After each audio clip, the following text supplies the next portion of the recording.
13 दिसंबर 2001 की सुबह दिल्ली के लिए एक आम सुबह थी। रोज की तरह आज भी पार्लियामेंट में नेताओं की दलीलें चल रही थी। तमाम जर्नलिस्ट पार्लियामेंट के बाहर खड़े होकर देश में चल रहे मुद्दों को डिस्कस कर रहे थे। पार्लियामेंट की सिक्योरिटी भी ठंड में तेज धूप का मजा ले रही थी। हर चीज रोज की तरह नॉर्मल चल रही थी। किसी को नहीं पता था कि आज लोकतंत्र के मंदिर में कुछ बड़ा होने वाला है, इतना बड़ा कि पूरे देश में हड़कंप मचने वाला था। आने वाले पल से अनजान पार्लियामेंट के अंदर दोनों भवन में ताबूत घोटालों को लेकर सरकार और विपक्षी पार्टियों के बीच तीखी बहस चल रही थी। तर्कों के साथ शुरू हुई संसद की कार्यवाही अब जोरदार हंगामे में बदल चुकी थी। स्थिति को बेकाबू होता देख स्पीकर 40 मिनट के लिए सदन को पोस्टपोन कर देते हैं, जिसके बाद प्राइम मिनिस्टर अटल बिहारी वाजपेयी और लोकसभा में ऑपोजिशन की लीडर सोनिया गांधी का काफिला अपने सरकारी आवास की ओर निकल पड़ता है। कई बड़े मंत्री और लीडर घर चले जाते हैं, पर अभी भी पार्लियामेंट के अंदर कई बड़े मिनिस्टर्स मौजूद थे, जिनमें होम मिनिस्टर लाल कृष्ण आडवाणी और सुषमा स्वराज समेत 200 से अधिक मेंबर्स शामिल थे। संसद में मौजूद सभी मेंबर्स में कोई अभी भी सदन में बैठकर अपने कलीग से डिस्कशन कर रहा था, तो कोई कैंटीन और लाइब्रेरी में वक्त गुजार रहा था। किसी को आने वाले पल की जरा भी भनक नहीं थी। इन्हीं सबके बीच वाइस प्रेसिडेंट कृष्णकांत जी भी संसद को छोड़कर अपने सरकारी आवास की ओर निकलने के लिए तैयार थे। उनके इंतजार में बिल्डिंग के गेट के बाहर कई गाड़ियां लाइन से खड़ी थी। संसद के गार्ड्स की नजर वाइस प्रेसिडेंट कृष्णकांत जी की ओर थी, जो गेट नंबर 11 की ओर तेजी से बढ़ रहे थे। कृष्णकांत जी को आता देख सभी गार्ड्स अपनी अपनी पोजीशंस ले लेते हैं, लेकिन तभी 11:40 पर एक सफेद रंग की एम्बेसडर कार तेजी से पार्लियामेंट के अंदर आती हुई दिखाई देती है। वैसे तो किसी आम गाड़ी या इंसान का बिना परमिट पार्लियामेंट के अंदर आना मना है। पार्लियामेंट तक आने के लिए कई जगह चेक पॉइंट्स बने हुए हैं, लेकिन चालाकी और छल की मदद से गाड़ी आसानी से पार्लियामेंट की दहलीज को लांघ गई। इजी एंट्री के लिए गाड़ी के ऊपर लाल रंग की बत्ती लगी थी। साथ ही गाड़ी के विंडशील्ड पर होम मिनिस्ट्री का स्टिकर लगाकर वीआईपी एंट्री ली गई थी। संसद के अंदर आने तक किसी ने इस गाड़ी पर शक नहीं किया, लेकिन जब गाड़ी पार्लियामेंट के अंदर घुसते ही अपनी स्पीड को और तेज कर गेट नंबर 1 की ओर तेजी से बढ़ने लगती है, तो सीआरपीएफ कांस्टेबल कमलेश कुमारी ने गाड़ी को तेजी से बढ़ता देख कुछ अनयूजुअल नोटिस किया। कमलेश कुमारी ने हाल ही में पार्लियामेंट की सिक्योरिटी के लिए काम करने वाली ब्रावो कंपनी को ज्वाइन किया था। जिस वक्त गाड़ी पार्लियामेंट में एंट्री लेती है, तब कमलेश कुमारी सिक्योरिटी राउंड के लिए निकली थी। गाड़ी की रफ्तार और डायरेक्शन को देखकर उन्हें थोड़ा शक हुआ। अपने शक को कंफर्म करने के लिए कमलेश कुमारी ने foreign watch and watch staff JP Yadav को गाड़ी को रोककर चेक करने को कहा, लेकिन गाड़ी इतनी रफ्तार में थी कि उसे रोक पाना मुश्किल था, जिस कारण कमलेश कुमारी गाड़ी को रोकने के लिए उसकी तरफ भागी और अपने आर्म्स को खोलकर उसे रोकने की कोशिश करने लगी। गाड़ी में बैठे आतंकियों को यह देखकर कुछ समझ नहीं आया और कंफ्यूजन में गाड़ी वाइस प्रेसिडेंट के कॉन्वॉय से टकरा गई। इस वक्त तक वाइस प्रेसिडेंट कृष्णकांत जी बाहर आते आते किसी काम की वजह से वापस पार्लियामेंट के अंदर चले गए थे। वाइस प्रेसिडेंट के कॉन्वॉय से टकराने के बाद गाड़ी पार्लियामेंट के ही एक गार्डन में जाकर रुक गई, जहाँ एक गार्डनर मौजूद था। खुद को बचाने के लिए वो वही पास में ही छुप गया, लेकिन गाड़ी में मौजूद आतंकियों ने उसे देख लिया था, जिस कारण वो जैसे ही गाड़ी से बाहर निकले, उन्होंने सबसे पहले कमलेश कुमारी और फिर गार्डनर देशराज को अपना निशाना बनाया। सभी टेररिस्ट के पास AK-47 राइफल्स, ग्रेनेड लॉन्चर्स और हैंडगन मौजूद थी। इनकी तैयारी से अनजान जेपी यादव भी उन्हें रोकने के लिए उनकी ओर बढ़े, लेकिन जेपी यादव भी खुद को बचाने में असमर्थ रहे और अपनी जान गंवा दी। हालांकि अपने साहस का परिचय देते हुए इन्होंने अपनी आखिरी सांस लेने से पहले पार्लियामेंट के इमरजेंसी अलार्म को बजाकर सभी को चेतावनी दे दी थी, जिस कारण पार्लियामेंट में मौजूद सभी सिक्योरिटी पर्सनल्स हरकत में आ गए। प्लान में शामिल हर आतंकी के पास एक बैकपैक मौजूद था, जिसमें ग्रेनेड्स के साथ कई तरह के हथियार मौजूद थे।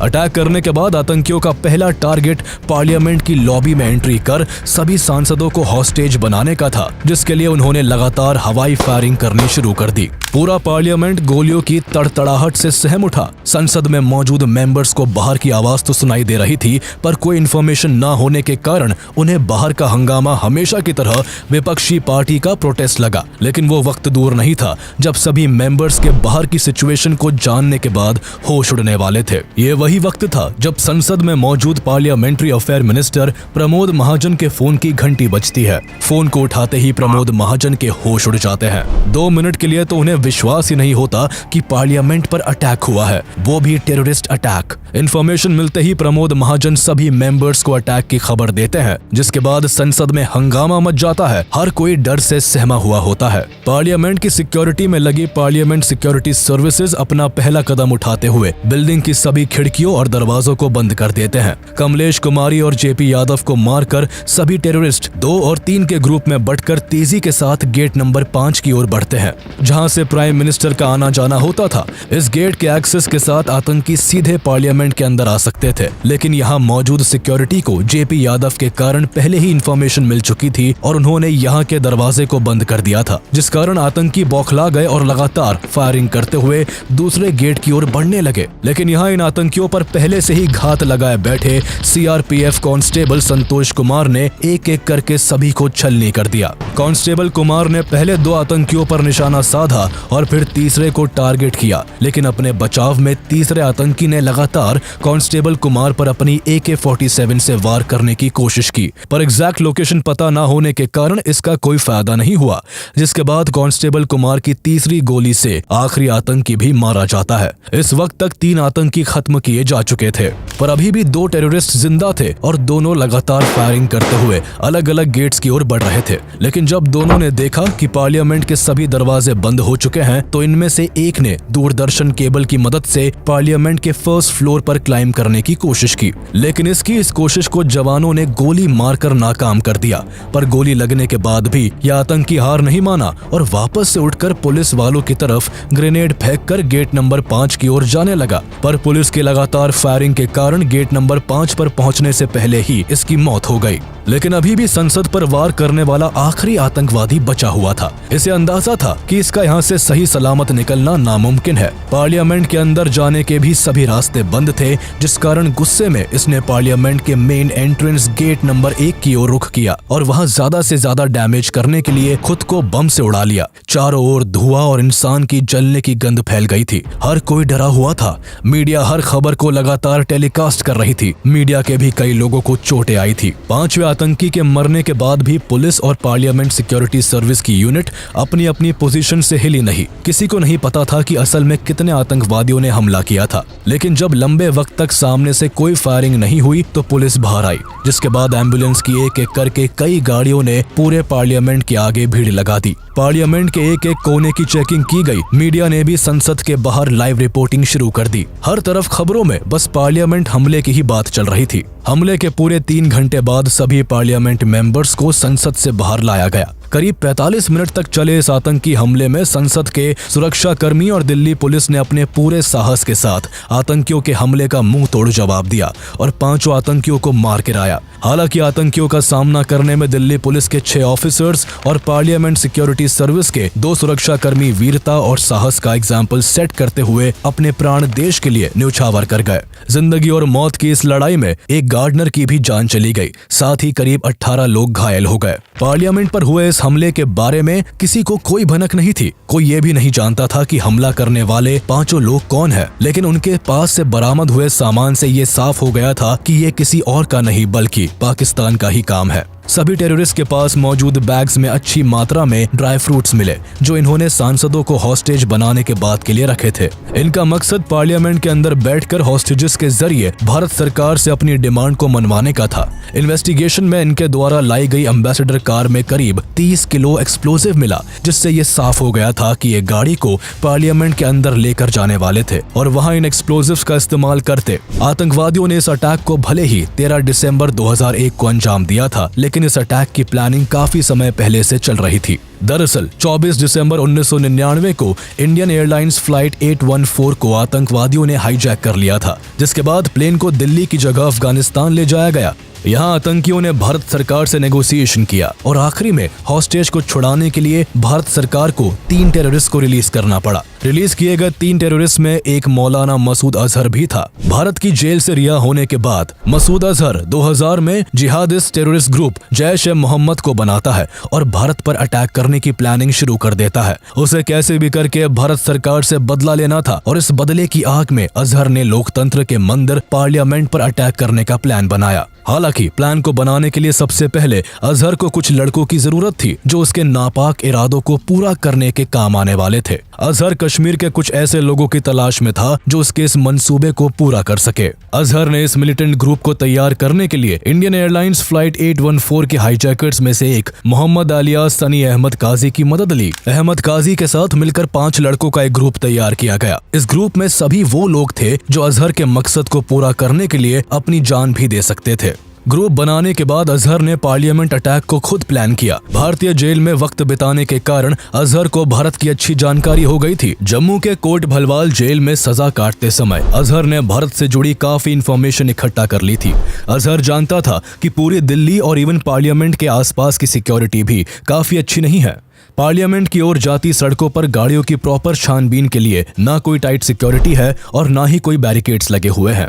बस इसी वीक सिक्योरिटी का फायदा उठाकर अजहर अपने मंसूबों को पूरा करना चाहता था। उसे ये भी पता था कि इस एरिया में सीसीटीवी कैमरास की संख्या भी काफी कम थी। इन्हीं सब बातों को ध्यान में रखकर अजहर ने अपनी टीम को पूरा प्लान समझाया। पार्लियामेंट के मेन गेट को राइट साइड से जाकर इजीली एक्सेस किया जा सकता था, लेकिन यहाँ तक पहुँचना इतना भी आसान नहीं था, जिस कारण पैदल जाने की जगह गाड़ी के इस्तेमाल को प्रायोरिटी दी गई। प्लान के हिसाब से सभी आतंकियों को गेट नंबर 1 के पास आकर मूविंग कार से जंप करना था और कार में ग्रेनेड फेंकना था, जिससे मूविंग कार गेट नंबर 12 पर पहुंचकर ब्लास्ट हो जाए, जिससे पार्लियामेंट की पूरी सिक्योरिटी गेट नंबर 12 की ओर भागेगी और इस बीच सभी टेररिस्ट गेट नंबर 1 से पार्लियामेंट के सेंट्रल हॉल में घुस जाएंगे और सभी एमपीज को हॉस्टेजेस बनाकर मसूद अजहर को कॉल करके इन्फॉर्म करेंगे, जिसके बाद अजहर एमपीज के बदले भारत सरकार से अपनी मनमानी ख्वाहिशें पूरी करवाएगा। बस इसी प्लान को एग्जीक्यूट करने के लिए मसूद अजहर ने गाजी बाबा नाम के एक पाकिस्तानी नेशनल से कांटेक्ट किया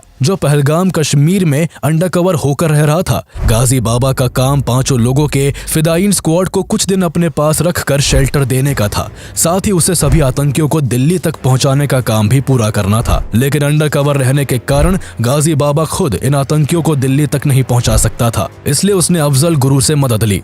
Afzal Guru Jammu and Kashmir liberation front JKLF का एक फॉर्मर मिलिटेंट था। एक समय पर अफजल गुरु भी आतंकवाद का हिस्सा था, लेकिन टेररिज्म को छोड़ने के बाद अफजल मेडिकल इक्विपमेंट्स की सेलिंग में एक कमीशन एजेंट के तौर पर काम करने लगा। गाजी बाबा जानता था कि अफजल गुरु आराम से फिदायीन स्क्वाड को दिल्ली तक पहुंचा सकता है। शुरुआत में अफजल ने गाजी के काम को करने से मना कर दिया, लेकिन पैसे ज्यादा ऑफर करने पर अफजल का मन फिसल गया और वो इस टास्क को कंप्लीट करने के लिए राजी हो गया। इसके बाद अफजल ने सबसे पहले 5 मेंबर फिदायीन स्क्वाड को 2 ग्रुप में बांटकर दिल्ली के अलग अलग लोकेशंस पर छिपकर रहने के लिए जगह दे दी। उसके बाद दिल्ली के ही एक लोकल कंप्यूटर ट्रेनिंग सेंटर से सभी के लिए फेक आइडेंटिटी कार्ड्स बनवाए गए। अब प्लान को एग्जीक्यूट करने के लिए इन्हें एक गाड़ी की जरूरत थी, जिस कारण सभी ने करोल बाग जाकर वहां से एक व्हाइट एम्बेसडर कार को खरीद लिया। साथ ही कश्मीरी गेट से एक रेड बीकन भी खरीदी, जिसके इस्तेमाल से अटैक वाले दिन सभी चेक पॉइंट्स को इजीली पार किया जा सकता था। अटैक से पहले कई दिनों तक सभी ने प्लानिंग की और अटैक से एक हफ्ता पहले सभी दिल्ली के होलसेल स्पाइस मार्केट खारी बाउली को विजिट करते हैं। अफजल ने यहाँ से काफी मात्रा में ड्राई फ्रूट्स खरीदे, जिनका इस्तेमाल हॉस्टेज की सिचुएशन में किया जाना था। ड्राई फ्रूट भी था, खाने वगैरह थे। इसके बाद सभी ने ब्लैक मार्केट से कई केमिकल्स भी परचेज किए, जिसके इस्तेमाल से एक्सप्लोजिव्स बनाए जा सकते थे। पूरी प्रिपरेशन खत्म होने के बाद सभी अपना आखिरी मील लेने के लिए ओल्ड दिल्ली के एक फेमस रेस्टोरेंट को विजिट करते हैं, जहां सभी पेट भरकर मटन और कबाब खाते हैं। ये मील इनकी लाइफ का आखिरी मील भी हो सकता था, जिस कारण अफजल सभी को जितना मन करे उतना खाने को कहता है। बस इसी दिन के बाद सभी अपनी मौत को दावत देने के लिए 13 दिसंबर को फुल प्रिपरेशन के साथ पार्लियामेंट पर अटैक करने के लिए निकल जाते हैं। पर अफसोस, संसद को तबाह करने का इनका मकसद केवल मकसद ही बनकर रह जाता है। अटैक के बाद जहां एक तरफ पुलिस की इन्वेस्टिगेशन चल रही थी, लोग अरेस्ट हो रहे थे, तो वहीं दूसरी ओर भारत सरकार भी ईंट का जवाब पत्थर से देने के लिए तैयार हो रही थी। अपने देश पर ऐसा हमला होता देख भारत आखिर कैसे चुप बैठ सकता था। अटैक के कुछ समय बाद ही अटल बिहारी वाजपेयी लाइव आकर इस बात की अनाउंसमेंट करते हैं कि भारत के लिए आतंकवाद एक बड़ी चुनौती है और अगर दुश्मन हम पर वार करता है तो हम भी जवाब देने के लिए तैयार है। संसद भवन के बाहर आतंकवादियों की पड़ी हुई लाशें, उनका पाकिस्तानी होने का सत्य हमने पहले भी कहा था और फिर दोहरा रहे हैं कि आतंकवाद का खात्मा हम अपने बल पर करेंगे। पीएम की इस शॉर्ट स्पीच के साथ ही होम मिनिस्टर एल.के. आडवाणी ने भी साफ शब्दों में कहा था कि भारतीय संसद को चोट पहुंचाने का काम पाकिस्तानी टेररिस्ट ऑर्गेनाइजेशन लश्कर-ए-तैयबा और जैश-ए-मोहम्मद ने एक साथ मिलकर किया है और ये ऑपरेशन पाकिस्तान की ISI के गाइडेंस में किया गया है। अटैक करने वाले 5 टेररिस्ट पाकिस्तान के रहने वाले हैं। भारत इस अटैक को हल्के में नहीं लेगा और दुश्मन को मुंह तोड़ जवाब दिया जाएगा। इसके बाद जल्द ही इंडियन आर्मी को पाकिस्तान की सीमा की ओर मोबिलाइज किया जाने लगा और अटैक के 2 दिनों के बाद ही भारत ने 15 दिसंबर 2001 को ऑपरेशन पराक्रम लॉन्च कर दिया। भारतीय सेना ने ballistic missile, tank, motor, artillery और 5 लाख से अधिक सैनिकों को पाकिस्तानी सीमा पर तैनात कर दिया। पूरी दुनिया में न्यूज फ्लैश होने लगी कि भारत पाकिस्तान पर अटैक करने वाला है। सभी देशों की भारत के एक-एक कदम पर नजर थी। हर कोई भारत के अगले एक्शन का वेट कर रहा था। इस ऑपरेशन को लॉन्च करने के लिए भारत इतना सीरियस था कि 10 महीनों के लिए सभी आर्मी अफसरों और सैनिकों की छुट्टियों को रद्द कर दिया गया।